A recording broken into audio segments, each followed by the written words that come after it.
good morning.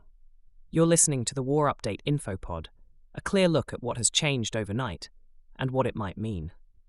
This morning, there are mixed signals coming out of the conflict involving Iran, suggesting both possible de-escalation and continued hardline positions. First, a significant diplomatic development overnight. Iran's president, Masoud Pezeshkian, has issued an apology to neighboring countries that were hit during recent Iranian missile strikes. He said the attacks were linked to the presence of foreign military bases in those countries and stressed that Iran has no intention of targeting its neighbors directly. AP News.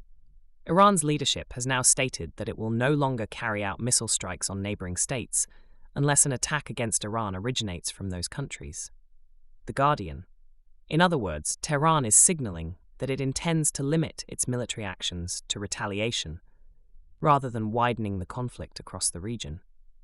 However, at the same time, a very different message has come from Washington. US President Donald Trump has said that he will accept no deal with Iran short of unconditional surrender. Trump has argued that only a complete surrender by Iran would end the conflict and allow any rebuilding or political transition to begin. This creates a sharp contrast in positions.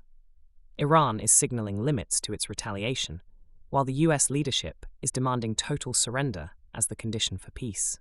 Meanwhile, military operations continue. Overnight explosions were reported in Tehran as further strikes hit military targets, while missile alerts were triggered in Israeli cities as air defense systems intercepted incoming threats. So the situation this morning is complex. There are early diplomatic signals that Iran may be trying to narrow the scope of the conflict, but there is no indication yet that the political demands driving the war are softening. Whether the war moves toward negotiation or continues to escalate may depend on how those two positions evolve in the coming days. That's the situation this morning. You're up to date, and we'll watch what changes next.